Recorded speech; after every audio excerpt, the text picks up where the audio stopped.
Welcome back to my YouTube channel, everybody. My name is Shweta. I'm the founder of Healthy Dynamics. I help ESL healthcare professionals improve their communication skills with their patients in order to gain their trust, build influence, authority, and credibility with them, and open yourself up for global opportunities professionally and otherwise. So, as part of my monthly interview series, I have a friend and a colleague.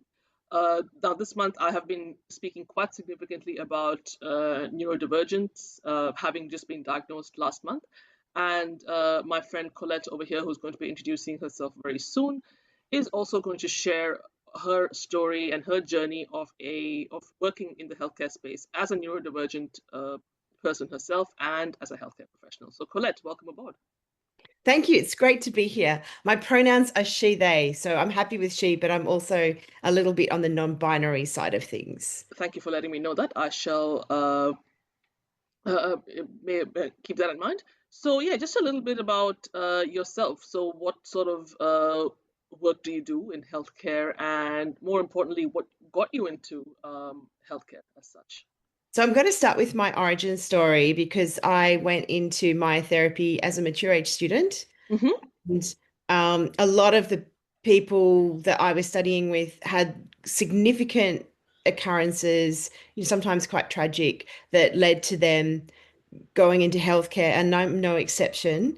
So my whole life, I'm level 2 autism with anxiety, and I have ADHD with rejection sensitive dysphoria, and I have quite pressing physical symptoms due to the Ehlers-Danlos trifecta. So I had constant anxiety, which I thought was a personal defect, and now I Mm-hmm. knew it was basically associated with POTS. Uh, Mm-hmm. I'd get basically very high like noradrenaline rushes Mm-hmm. upon standing, and tachycardia, so elevated heart rate, Mm-hmm. and just constantly injuring myself from walking around, walking on flat surfaces. I dislocated my rib in bed the other day. Oh Just wow. lying there. I put it back. It was quite painful. It was extremely painful, I have to Mm-hmm. say. But this kind of thing, I grew up thinking, well, everyone else is experiencing it, but we don't talk about it. And actually, Mm-hmm. no, not everyone else is experiencing it. And I did receive some good support as a child, but my family moved very often. And so over the years, I learned not to trust medical professionals because they would tell me it's growing pains, lose weight, it's psychological. Oh, you're fine. Your blood tests are normal. There's nothing wrong with you. Just go and play some more sport, or, you know, basically dismissed. And I learned to mask. Mm-hmm. I was diagnosed as autistic and forced to mask because that was considered the best intervention for me as a 5-year-old child. Mm-hmm. And I grew up thinking basically I had to sort of follow a checklist to be normal. And Mm-hmm. I had a lot of anxiety because I was like, okay, I need to make eye contact. I need to remember this person's pets. I need to connect with these people. I have to work. I was always just looking for all these different types of structures of how to be human. I have to have like a boyfriend. He has to be a certain level of attractiveness and intelligence and qualification. And I was so disembodied and not connected with my emotions because I was Mm-hmm. following this checklist. And it was because my own self, my true self, was deemed unacceptable. And Mm-hmm. it over time, I actually did.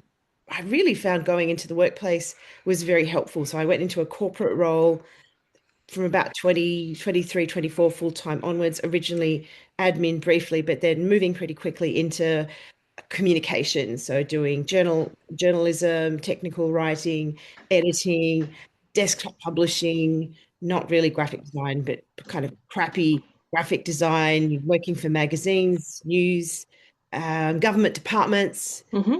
And that kind of thing was actually reassuring for me because I thought I will use these rules so that I can fit into society because my own family was quite dysfunctional and Mm-hmm. I couldn't use their rules.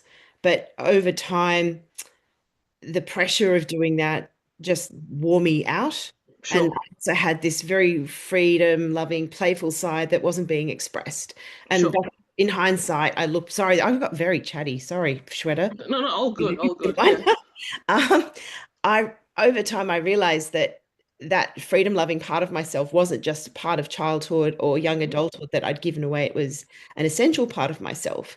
But I don't know how much longer I would have stayed in this rut if it weren't for the fact that my brother died by suicide in 2014. And before then, I'd be like, well, I don't think I love my job, but it's a decent wage and it's a prestigious job on paper, and I'm good at it. But all of those things, I was like, well, and I'd gone back to study law, so I was doing my second degree in law because I really think, in hindsight, I was studying law because I'd been bullied and I'd experienced injustice, and I had quite poor social skills. Mhm. So I felt that law would help make me less of a target. And indeed, it has. I have a law degree. I've used it several times to help myself and others. It's already paid for itself, but I'm not meant to be a lawyer.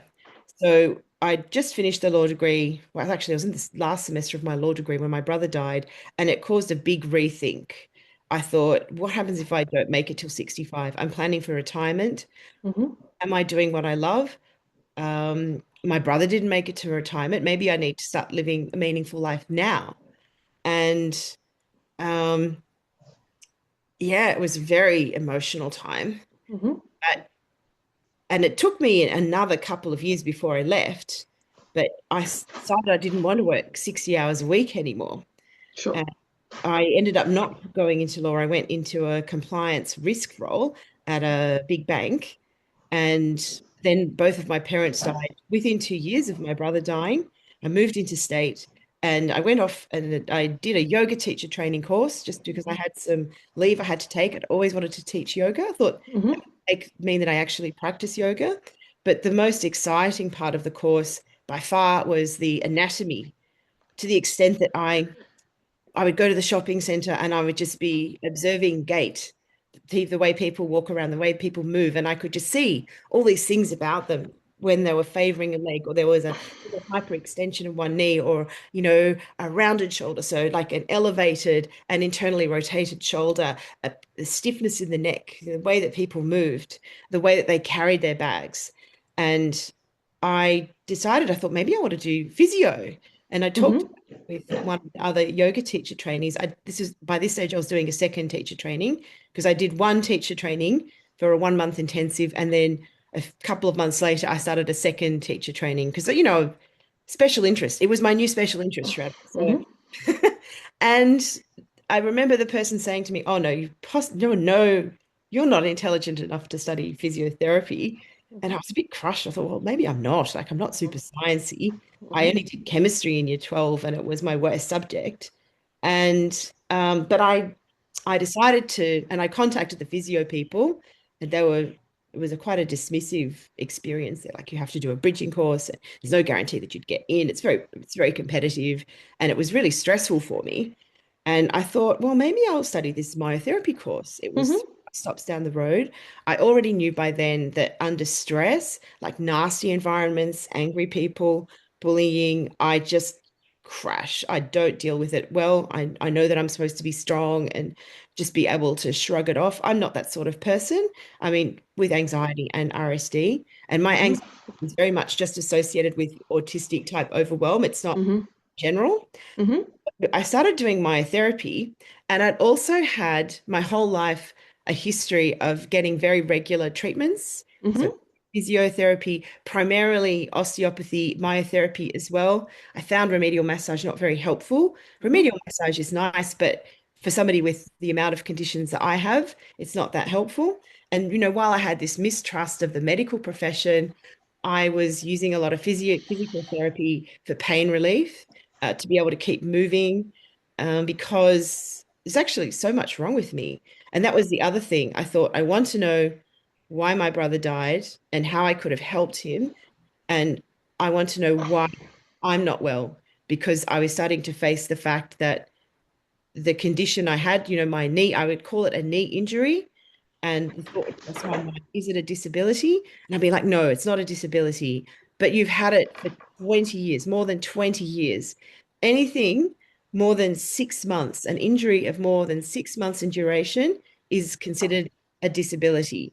Technically, Mm-hmm. more than 3 months, it's chronic. But I couldn't even Mm-hmm. admit that it was chronic because Mm-hmm. there's a huge internalized ableism. This culture is very cruel to people with disabilities. People Yeah. with disabilities make up a quarter of the population.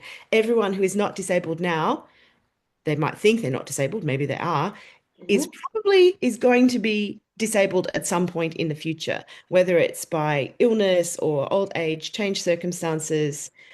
Um, that I had to go on this journey of acceptance myself. So Mm-hmm. myotherapy, I thought, wow, I could study myotherapy and I could work 2 days a week. That would be Mm-hmm. super cool. Because I tried to go part-time and Mm-hmm. my firm, no, they were not interested. There was no opportunities for part-time people. You're a single person, you have a cat, you should be able to work full-time.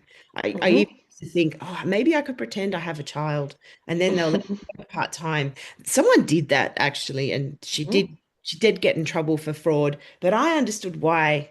And I was tired. I was exhausted, physically exhausted. I'd Mm-hmm. had a history of severe allergies that were getting harder and harder to control. Mm-hmm.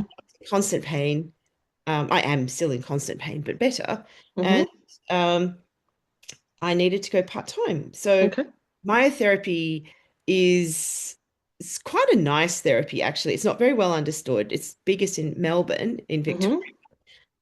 It's the evidence-based assessment, treatment, and rehabilitation of neuromusculoskeletal conditions. Okay. Most myotherapists are TAFE qualified, so they've done a 1 year remedial massage course and Mm-hmm. a 1 year advanced diploma of myotherapy. I Mm-hmm. started off with a degree. So the degree is, well, when I did it, it was 36 subjects over 3 years, which was far too much for me. So Mm-hmm. I stretched it out over 6 years, including 6 months off, Mm-hmm. because and now it's a 9 semester course now, so it's Okay. taught in 3 trimesters at the only university that still teaches it. And for the people with the TAFE qualification, they can do an additional 1.5 years. Mm-hmm. And the reason why I like myotherapy is I had a lot of help from myotherapists in the past in Okay. Melbourne, and I had a myo in Perth that was Mm-hmm. keeping me healthy because after the my family died, I moved over to Perth. I with my firm, I got a job over there and just needed a fresh start, which Mm-hmm. was doing the yoga. And yeah, that's as I studied myotherapy, I also started going into perimenopause Okay. and made my symptoms were becoming worse and worse. Mm-hmm. I did teach yoga about Mm-hmm. full time for a few years, Mm-hmm. but I was having to deal with worse and worse symptoms and the shame that I Mm-hmm. had around them. So I think I've answered your question a few more Yes. times. Sorry. Yes. Yeah. That's all right. All good. So, in a nutshell, what would you say is the big difference between myotherapy, because it's quite new for me as well, Mm. um, osteopathy and physiotherapy? So, in a couple of sentences, what would you say are the differences? So myotherapy and osteopathy have in common systemic approach to treatment. So you're treating a Okay. whole self, the whole biopsychosocial self. Mm-hmm. Um, myotherapy, like all three look at neural conditions. Mm-hmm. Myotherapy has more of an emphasis on physical rehab than osteo. Mm-hmm. Osteos have more training. So osteos have 5 years. So Okay. they have a wider remit and they have more into skills. They can Mm-hmm. also do vertebral adjustments, so like Mm-hmm. walking. So Mm-hmm. that's considered a grade 5 mobilization. Well, I do mobilizations 1 to 4. Okay. Physiotherapists generally do mobilizations 1 to 4. And Mm-hmm. they can do extra training to do the grade 5, the cracking. I am Mm-hmm. anti-crack. So I'm Okay. very that I can't crack. I don't think anyone should be cracked. And I've found ways to get the same results that's much kinder on the body with less. Mm-hmm. So Nice. physio, yeah, yeah, just I've had it done to me Mm-hmm. and quite a few times. Mm-hmm. And initially, I would just basically the body just slides back into the old position. So you have to keep Mm-hmm. going back to the Yeah. chiropractor Yeah. frequently. Yeah. sorry, we've gone off the sentences, but otherwise there's also that risk of injury. Okay. Physios have really great diagnostic skills. So that's Mm-hmm. your course. They also have more placement. So I think they do 1,000 hours, whereas Mm-hmm. where it was 320 hours. And osteos do more placement as well. Mm-hmm. Physios can work in a hospital setting. Both physios and osteos are part of APRA, the Mm-hmm. Australian Health Practitioners Regulation Agency. Mm-hmm. Therapy is not, and I think it's because of those 2-year TAFE myos, who are Okay. actually very good, but I can see why they're not going to be recognized by APRA after a 2-year course. Mm-hmm. Issue is that people think that I'm the same as a person who studied a TAFE myotherapy course. Sure. What did I do for the extra 1.5 years? I was not just playing Sudoku. Like I did extra things. So I Sure. Yeah. basically I did all my foundational science subjects, did additional work on differential diagnosis, Mm-hmm. diagnostics, and additional treatments as well. Mm-hmm. Mm-hmm. Yeah, so physio is fantastic for diagnosis, often focused on that single joint, Mm-hmm. really great for rehab. So really like exercises you get from the physio will generally be the best. Physios are moving away from manual therapy. Mm-hmm. My therapists have the most knowledge when it comes to dry needling by a long shot. So Okay. So you're everyone looking at else, muscles. Is that what you're saying specifically? no, no, no, no, joints. Joints. Okay. All right. So, but like this is the thing. Everyone thinks myotherapy muscles, Muscle. Yeah. muscles, muscles are just the end product. Like Sure. muscle pain is not even where we feel most of our soft tissue pain. Okay. So myotherapy, I like we do joint assessments as well as Mm-hmm. physios, Mm-hmm. and osteos also do joint assessment.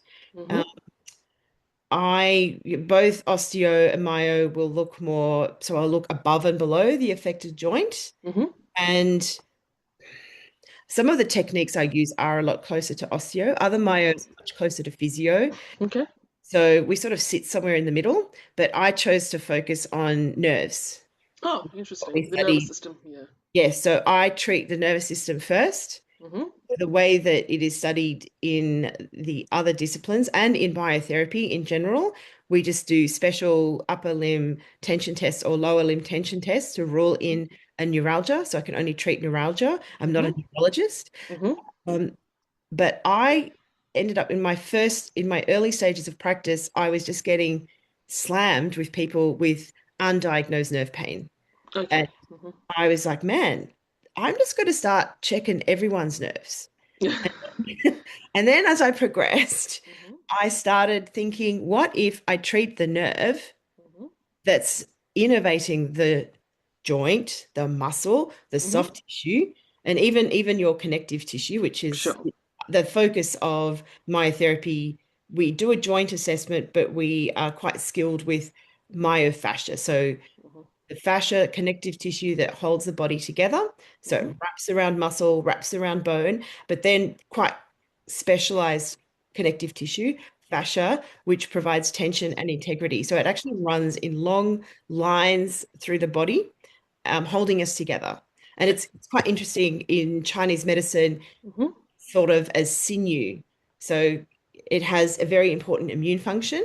Mm-hmm. And in my particular, I particularly focus on treating Mm-hmm. people who are very sensitive nervous system, Mm-hmm. often hypermobile. They can have a lot of chronic conditions, and quite frequently also neurodivergent. Because, to Mm-hmm. be We're gonna honest, get to that. Yeah.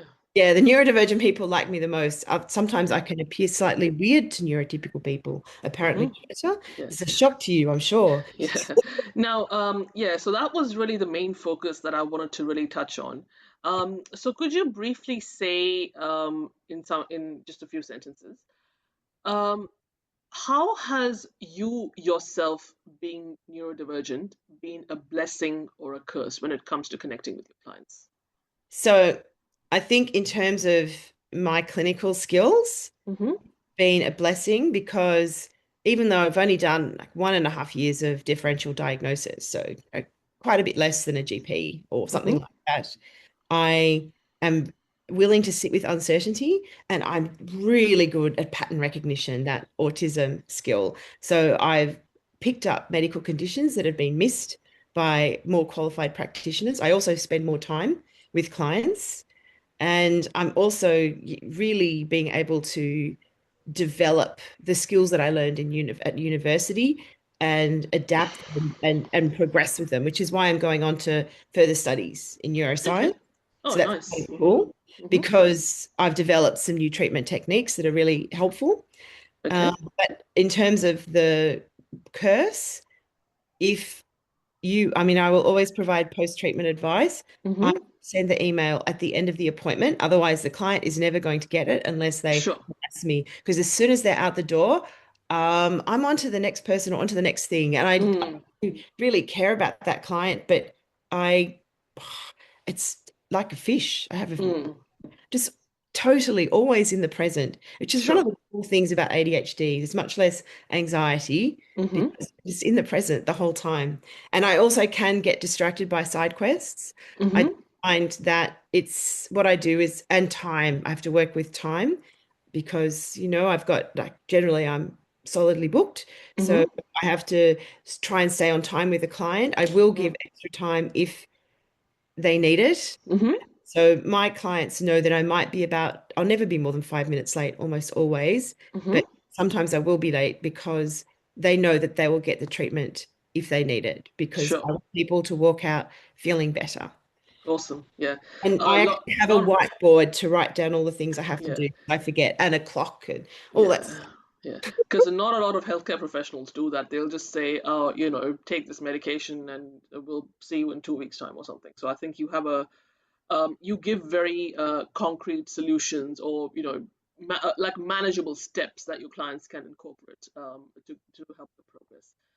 Now, Can I say something? mhm, I want to be the type of practitioner that I desperately needed. needed. Yes, I was Because just about yeah, to say it's that. Yeah. like a real compulsion Hmm. with me because Hmm. I know what it's like to suffer alone, Yeah. and also like with hypermobility because I'm very hypermobile. Hmm. The earlier you know about it, the earlier you mitigate against it, the Hmm. better your chances of surviving into middle age without significant disability. Sure. Because otherwise, you can just injure yourself.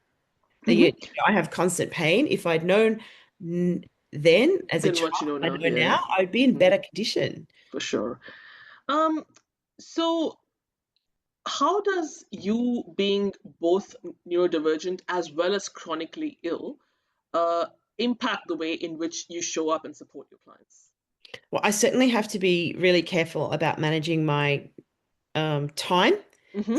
I limit the amount of clients that I see. Sure. And I reassess because I have a dynamic disability. So I feel better. And when I feel better, I'm like, oh, I'm normal. I can just smash it. And Hmm. I have to be mindful that I get overexcited. I know, I Hmm. think you can tell from the interview that I can get excited.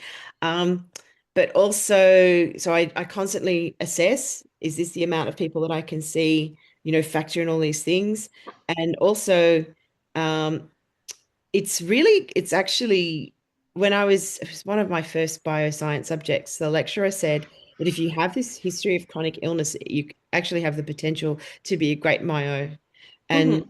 I've been able to spot so many conditions I've had. I mean, when I was at uni, people just thought I was weird because be like, yes, I've had that one and that one and that one, all the tendinopathies, all these sorts of weird things.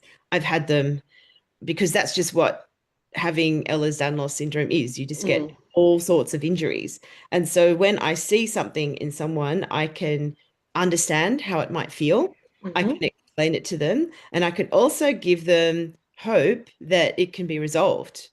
And, I remember, people like saying to me, this is even before I practiced, oh, there's no hope for this, no solution. I'm like, what? Hmm. What if there were hope? What if you could make Yes. it better?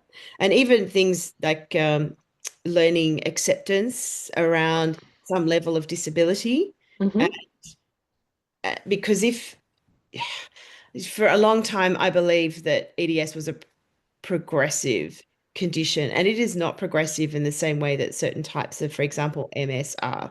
It is a dynamic disability. It does overall get worse with age, as Hmm. many things do, but it's not progressive. So Sure. you can have worse function, you can have better function. And I've adopted this way of dealing with my disability in the sense that I look at all the other intersecting conditions have Hmm. as levers. So rather Yes. than being weighed down, oh, I've got POTS, I've got Ehlers-Danlos syndrome, I've got MCAS, I've got allergies up the wazoo, hip Mm-hmm. dysplasia, all these things. I'm like, if I change my diet, then I feel better. I have less inflammation. I have better, like sleep hygiene can help with all these things. So actually having multiple intersecting conditions, once I know about them, can be empowering. Mm-hmm. Sure, sure. And so you think, and then basically, yeah, I think they're more likely to listen to me because I'm not speaking theoretically and Yes. I'm speaking realistically. Yeah, And you've got the lived yeah, experience. yeah, Yeah. this is why because there most of the other Myos, very interesting people, but a lot of them came from a sporting background and they were going Right. to like a sports type background, and I Mm-hmm. thought I'm not really going to understand what it's Sure. like to can't be in sports because I wasn't Mm-hmm. allowed to play sports as a kid. Mm-hmm. Because I would Ooh, just kill okay. myself. Mm, Like no contact sports, no running. Yeah. sure. Yeah. Now, we've got just 10 minutes, so we'll quickly go get through the rest. So, what approach do you take to communicate with your clients, and how do you differentiate with neurodivergent clients? I mean, I think that's my limitation as a neurodivergent person. So I will treat everyone the same. Mm-hmm. Sense. So I have my own limitations. I know that when I'm doing my clinical assessment, so we Mm-hmm. do a subjective assessment where we like do intake based on like Socrates, like site, onset, characteristics, the very standard Mm-hmm. biomedical stuff, and then clinical assessment where I'm doing like my observations, doing testing, whatnot. And I'm really like super autistic, like data from Star Trek. Mm-hmm. I'll be better once I finish this, and then I can do my interpersonal stuff when I'm Mm-hmm. treating because I have to formulate my treatment plan. Mm-hmm. And I just find that once people get to know me, Mm-hmm. generally I'm quite well liked actually Okay. because they know that I'm authentic and that I'm Yes. devoted to their care. And Mm-hmm. yes, I am a bit quirky, but it gives people the freedom to be quirky because Yes. a lot of even like neurotypical people can be quite quirky, but Yes. feel compelled to conform. And Yes. it's in like a very safe little sheltered workshop, just me and the client in the room, like quite nice, gentle music, not too bright light. So Mm-hmm. it's just a little safe space that you can just step out of. And I'm not going to tell anybody. I Mm-hmm. can't because I'm bound by my code of conduct. Also, like it's not cool. Everyone needs a safe space. Absolutely, which is really good. Yeah, you're doing a good job of creating a very inclusive environment, which actually brings me segues really well with the next question. So there are two parts to this because we are a little short on time. I'll just It's my fault. integrate, I know. good, integrate the two questions together. So, in what ways, from your experience, does the healthcare system let neurodivergent patients down, and how can the healthcare system be more inclusive towards neurodivergent patients? I'm going to answer the second part first Okay, because this it's so important to have diversity in the healthcare system. sure. I'd love to be a doctor. I Mm-hmm, do not have the physical capacity to study medicine. mm-hmm, And there are people that study medicine who have disabilities, but not enough. mm-hmm, There are people that aren't able to keep up with the demands of the job and mm-hmm, have to leave. mm-hmm, When we don't have diverse representation in healthcare, mm-hmm. people from diverse communities aren't able to find the healthcare they need. Yes. That's really important. And even the innovations that I've come up with are very much associated with me being ADHD, my own very long experience of having like more than 1,000 treatments, like many, many, many treatments, and being symptomatic since I was 18 months old. Um, that just changes me as a practitioner. And there need to be more people like me, even though, we're a bit weird because there's weirdos in the general population. Mm-hmm. And can you repeat the first part? Because I forgot it. Sorry. Yes. So, in what ways does Yes, yeah, they uh, look for horses and not zebras. So, mm-hmm, and so you have to really keep an open mind as a health practitioner. And we've been told it's in the textbooks, like Davidson's Principles and Practice of Medicine. In the introduction, it says the future of medicine is individualized based on Personalized care. microbiome, based on your individual experience. But the current practice of healthcare is not individualized. Your blood test results came back, they're normal. Therefore, there's nothing wrong with you. Yeah. Your blood test results came back, they were normal. I understand you have symptoms. We're going to keep looking. So you have to sit with uncertainty. Lack Yes. of positive results does not mean nothing. It means we haven't found the thing. Hmm. And there's no such thing as hypochondria. There are just conditions that have not been diagnosed. Yeah. And Yeah. yeah, I just think I just treated a lady the first time a couple of weeks ago. It was in her file.